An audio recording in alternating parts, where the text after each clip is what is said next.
So here's a fragrance that I actually purchased many months ago.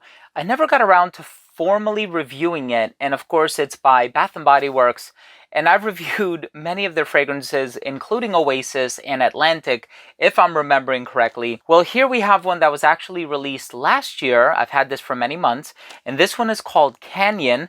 It sounds like it's going to be a bit of a darker, more mysterious scent. In any case, I'm excited to give you my thoughts, so make sure to stay tuned.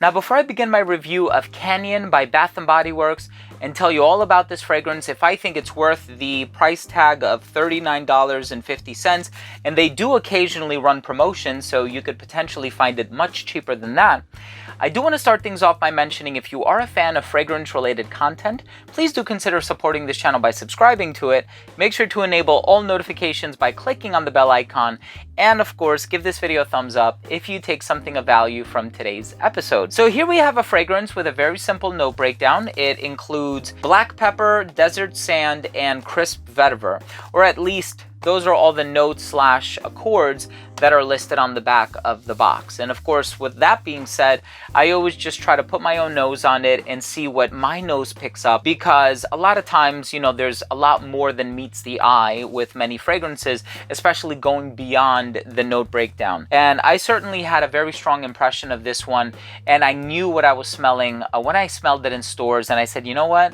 For the price and what it's worth, I'm just going to go ahead and pick it up. It'll be worth the review, I think. And I know a lot of my subscribers do personally own Bath & Body Works fragrances. I've actually had many. I think I probably have them all. Everything from Oak to Noir, Paris, the original, I think there was White Citrus, Limon. There's a bunch. And so I knew I eventually had to get this one, at least from a collector standpoint. Let's go ahead and start things off with the presentation.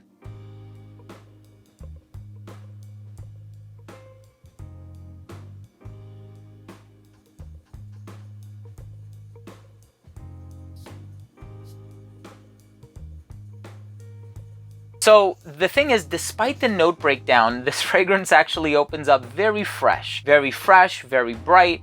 You're going to get a lot of citrus in the opening that sort of grabs your attention and lures you in. And of course, without that, I think the fragrance would have become flat very quickly, which is something that we may not necessarily want, or maybe had it been a little bit more aggressive on the black pepper and some of these darker ingredients. I mean, it does say crisp vetiver as opposed to a dark, earthy vetiver, and that's the variety that can be a little bit soily and earthy, even though the molecule responsible for the smell of dirt is geosmin, but that's besides the point. So with this fragrance, it does actually open up very bright, very citrusy. I'm getting bergamot, some other citrus in here as well. There's a very sort of clean vibe in the opening, and then as you give the fragrance a chance to dry down, there is actually a sweet element that is lingering in the base. I'm potentially getting a little bit of tonka bean because you have this very smooth, nutty, slightly sweet and vanillic ingredient that is sort of having a role in the base. And so I'm guessing that that's coming from coumarin or tonka bean,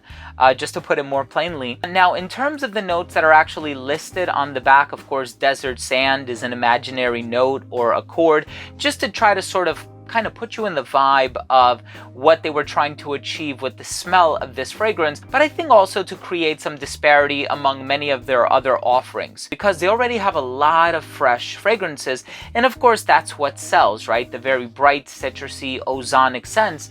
So you have here something with a spicier kick, but it's not overly pronounced in any significant way. And so if you're gonna purchase this one expecting it to be like an overdose of black pepper, that's certainly not what you're going to get from this one. I have a lot of peppery fragrances, namely one by Clive Christian. I also have, I think it's called Imperial Crown by Thameen London, one of my favorites. And then of course there's also Poivre Samarkand by Hermes. That one is like an explosion of pepper. So in comparison to a lot of these other really pepper heavy and pepper dominant scents, you're not going to get much spiciness from this, but I do perceive a bit of a darker edge, thus eliminating a complete vibe of freshness from this fragrance. It's still quite fresh, but it has a little bit of that duality, right? And so I think that that's something that people will enjoy if you're looking for something that is not just plain citrus, which I don't think this is. Now, of course, the more that you wear it on skin, the more that you let it sort of mellow out and unfold on your skin, the sweeter properties will start to get more pronounced. You'll notice that the vanilla presence, whether it's coming from vanilla or tonka bean, it does actually start to get a bit stronger and a bit more pronounced. And I actually do enjoy that, because especially when it starts to sit closer to the skin, you're looking for something perhaps that's a bit more sensual, or a bit more like of a close encounter type of a profile. And I think that is kind of the direction that this one goes in.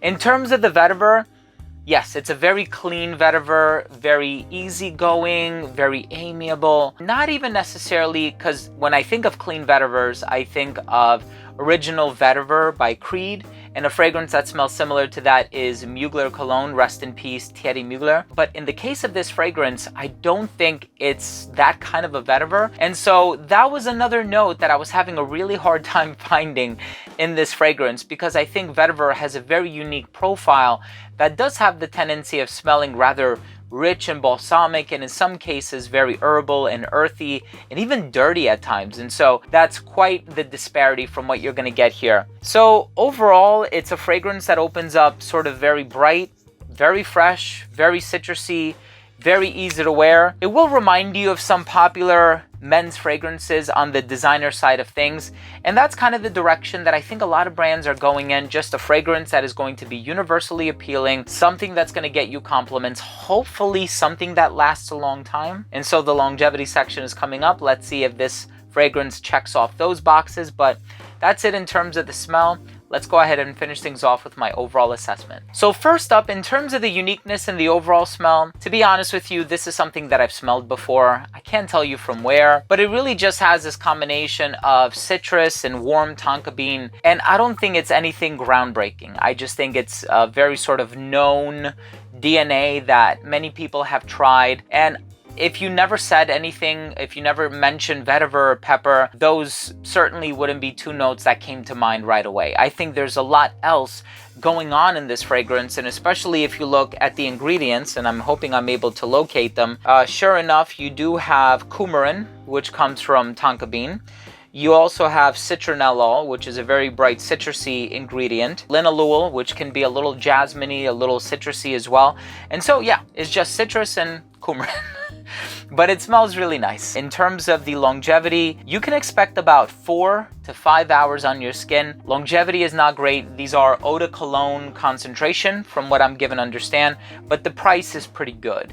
And so my guess is that, you know, these are fragrances where I would probably put it on right before I'm getting ready to do whatever I'm getting ready to do. So even when it comes to like me wearing this to work, I probably wouldn't spray it on in the morning when I wake up at 6 a.m. I would probably bring it with me and then spray it right when I get out of my car to sort of maximize the odds of somebody actually being able to smell it on me. So the performance on this one is fairly mild, unfortunately. Projection is great for the first half hour. It does radiate off the skin, never beyond an arm's length though, which was a bit of a bummer. I was hoping that it would last a little bit more, but the projection is fairly average in my opinion. The versatility on this one is great as long as you're wearing it indoors. I think that in terms of like, you know, winter and really cold months around the year, this one is not going to stand a really good chance. And I think this one is certainly more casual than some of the other fragrances that were released by Bath & Body Works.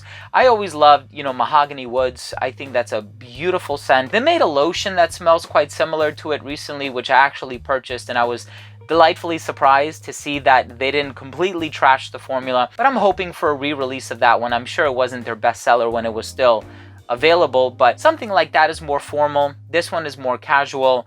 I do think it's it is marketed for men, and I do think it's mostly appropriate for gentlemen out there, and I think it does have a very youthful vibe about it. In terms of the presentation, I really do enjoy the name Canyon. I think it's kind of cool.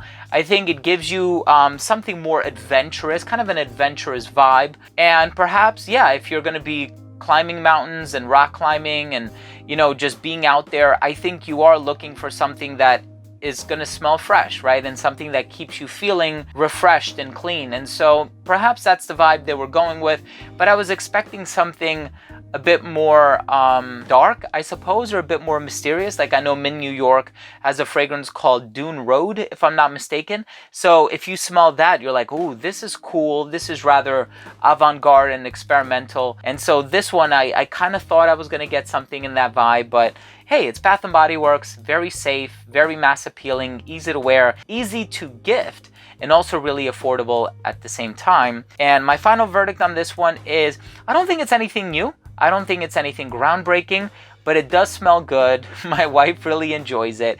It's very easy to wear. The longevity is average to slightly below average, but hey, if you have a spare 40 bucks and you're just looking for something clean, professional, nothing too over the top, nothing too exceptional, if you will, but something that'll get the job done, something functional, I think you'll enjoy Canyon by Bath & Body Works. So thank you so much for your viewership. Thank you for watching, everyone. I hope you enjoyed this video and that you took something of value from this review. If you did, please do consider showing your support by subscribing to the channel. Make sure to enable all notifications by clicking on the bell icon. And if you can give this video a thumbs up, that would really mean a lot to me, especially now since YouTube disabled the thumbs down button. It's more important than ever to get the thumbs up to ensure that my videos appear in front of as many people as possible on this platform. So thanks again for watching. Love you all. We'll see you soon. Bye.